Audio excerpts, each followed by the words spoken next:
sur la situation sécuritaire dans mon pays. Je tiens à saluer l'engagement de la présidence algérienne du Conseil, ainsi que les efforts constants de ceux qui, malgré les vents contraires, œuvrent sans relâche pour la paix et la sécurité internationale. Avant de poursuivre, permettez-moi de saluer le sacrifice ultime consenti au cours des dernières 48 heures par les soldats de la paix de la MONUSCO et de la SAMI-DRC en République démocratique du Congo. Je rends également hommage au courage et à la résilience des forces armées de la République démocratique du Congo, ainsi qu'à la mémoire des populations civiles congolaises victimes de l'assaut impitoyable du Rwanda.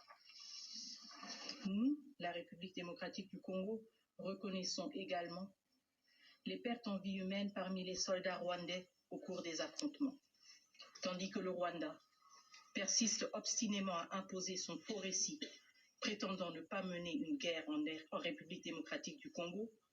Cette position coûte cher aux familles des centaines de soldats rwandais tombés dans cette guerre insensée.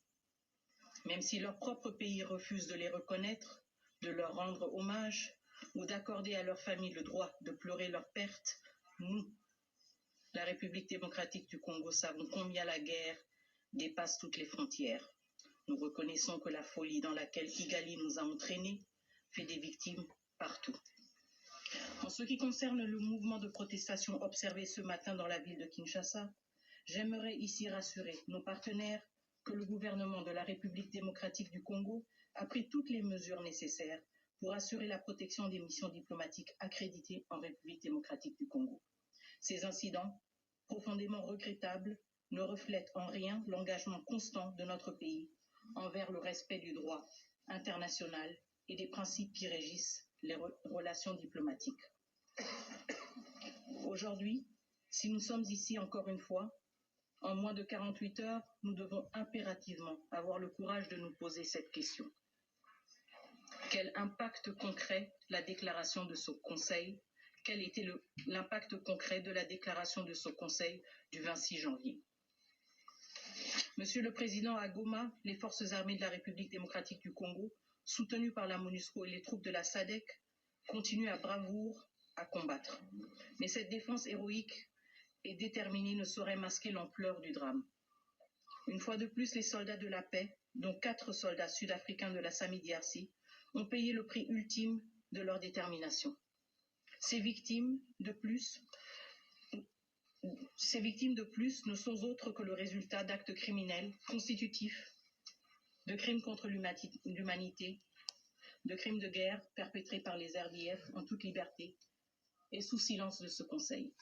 Mesdames et messieurs, permettez-moi une parenthèse.